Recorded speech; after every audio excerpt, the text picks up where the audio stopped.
கிறிஸ்துவுக்குள் மிகவும் அன்பான தேவ ஜனமே, ஆண்டவராக இயேசு கிறிஸ்துவின் இன்ப இனிய நாமத்தில் இயேசுவே என்னோடு பேசுமேன்கிற இந்த நிகழ்ச்சியின் மூலமாக உங்கள் வீடுகளுக்கு வந்து உங்களை சந்திப்பதில் என் ஆண்டவருக்குள் நான் மிகவும் சந்தோஷமா இருக்கிறேன். ஹல்லேலூயா. சந்தோஷமா இருந்து ஆண்டவருடைய நல்ல வசனத்தை கேளுங்கள். இந்த நாள் உங்களுக்கு நல்ல நாளாக இருக்க வேண்டும் என்று சொல்லி நான் தேவனிடத்தில் ஜெபம் செய்கிறேன். உங்களையும் ஆசீர்வதிக்கிறேன். நாம் ஆண்டவருடைய நல்ல வசனத்தை பார்ப்போம் வாருங்கள். மீகா 5:5 வசனம் சொல்லுகிறது, இவரே சமாதான காரணர். உங்களுடைய போராட்டங்களுக்கு ஒருவர் காரணமாக இருக்கலாம், ஆனால் உங்கள் சமாதானத்துக்கு காரணம் ஆண்டவராக இயேசு கிறிஸ்து மாத்திரமே. ஹல்லேலூயா. இஸ்மாயில் என்கிற அந்த மனுஷன் இந்த உலகத்தில் வந்து பிறப்பதற்கு ஒரு காரணம் இருந்தது. அது சாராளுடைய அவசர காரியமாக இருந்தது. ஆபிரகாமை இன்னொரு பெண்ணோடு சேர்த்து வைக்கிறார். அந்த அவசரத்தின் மூலமாக வந்ததுதான் இஸ்மாயில். ஹல்லேலூயா. சாரா அவர்கள் காரணமாக இருந்தார்கள். ஹல்லேலூயா. மிரியாம் என்கிற ஸ்திரீக்கு வந்த அந்த குஷ்டத்துக்கு காரணம் ஹல்லேலூயா ஒருவர் காரணம். அது யாருன்னு வேறு யாரும் கிடையாது, மிரியாமும் ஆரோனும் தான். அவங்க ரெண்டு பேரும் போய் மோசேட்ட போய் பேசுறாங்க, ஆண்டவர் எங்களோட தான் இருக்காரு அப்படின்னு சொல்றாங்க. ஹல்லேலூயா. அவங்களுக்கே அவங்க தலையிலே அவங்க மண் வாரி போட்டுக்கிட்டாங்க, குஷ்டம் வந்துருச்சு அவங்களுக்கு. ஹல்லேலூயா. ஆமா. அப்போ இந்த உலகத்தில் வருகிற ஒவ்வொரு காரியங்களுக்கும் காரணங்கள் இருக்கிறது. அப்போ இஸ்ரேல்ல ஒரு பெரிய அழிவு வந்தது.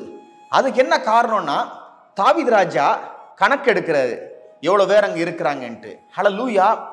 அது ஒரு காரணமாக இருந்தது இஸ்ரேல் ஜனங்களுக்கு வந்த அந்த அழிவுக்கு. ஹல்லேலூயா. தானியேலை தூக்கி சிங்க கபியில போடுறாங்க. அதற்கு காரணம் என்ன? அவர் துணிவாக இருந்து ஜெபம் பண்ணுகிறார். ஹல்லேலூயா. நல்ல ஜன்னலாம் திறந்து வச்சுட்டு அவர் ஜெபம் பண்றாரு. அதனால் வந்ததுதான் அந்த சிங்க கபி. அது நல்லது. ஹல்லேலூயா. அதுல ஆண்டவர் அவரை விடுதலை ஆக்கினார். இப்படி ஒவ்வொரு காரணங்கள் இருக்கிறது. நோய்க்கு ஒரு காரணம் இருக்குது, நமக்கு வருகிற துன்பங்களுக்கு ஒரு காரணம் இருக்கிறது. ஆனால் ஆண்டவராக இயேசு கிறிஸ்து ஒருவரே உங்க வாழ்வில சமாதான காரணராய் இருக்கிறார். ஹல்லேலூயா. ஹல்லேலூயா. ரெண்டு விதமான காரியங்கள் இருக்கிறது தேவஜனமே. ஒன்னு, கணவன் மனைவி, பெற்றோர் பிள்ளைகள், பெரியோர் சிறியோர், முதலாளி வேலைக்காரங்க, இப்படி நிறைய பிரிவுகள் இந்த உலகத்துல இருக்குது. ஹல்லேலூயா. ஆனால் ஆண்டவர் சமாதான காரணராய் இருந்து எல்லா பக்கங்களிலும் உங்கள் வாழ்க்கையில சமாதானத்தை கொடுக்கிறார். நீங்க வேலை பார்க்கிற ஸ்தலங்களிலே உங்களுக்கு அவர் சமாதானத்தை கொடுப்பார். குடும்பத்தில் அவர் சமாதானத்தை கொடுப்பார். எல்லாவற்றிலும் கொடுப்பார். எபேசியர் 2:14 வாஸ்தா தெரியும். எப்படி எனில், அவரே நம்முடைய சமாதான காரணராகி இரு தரத்தாரையும் ஒன்றாக்கி பகையாக நின்ற பிரிவினையாகிய நடுச்சுவரை தகர்த்து என்று நாம் வாசிக்கிறோம். ஹல்லேலூயா. பாருங்க, இது புறஜாதியாருக்கும் இஸ்ரவேலர்களுக்கும் இடையில் இருந்த நடுச்சுவரை ஆண்டவர் தகர்த்தார் என்று பார்க்கிறோம் இந்த வசனத்துல. ஆனால் இந்த வசனத்துல நம்ம இன்னொன்று தெரிஞ்சுக்கலாம்.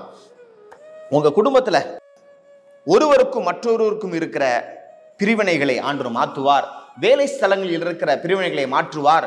உயர்வான மக்கள் தாழ்ந்த மக்கள் என்ற அந்த பிரிவினை ஆண்டவர் மாற்றுவார். உங்களை வாழ வைப்பார். ஹல்லேலூயா.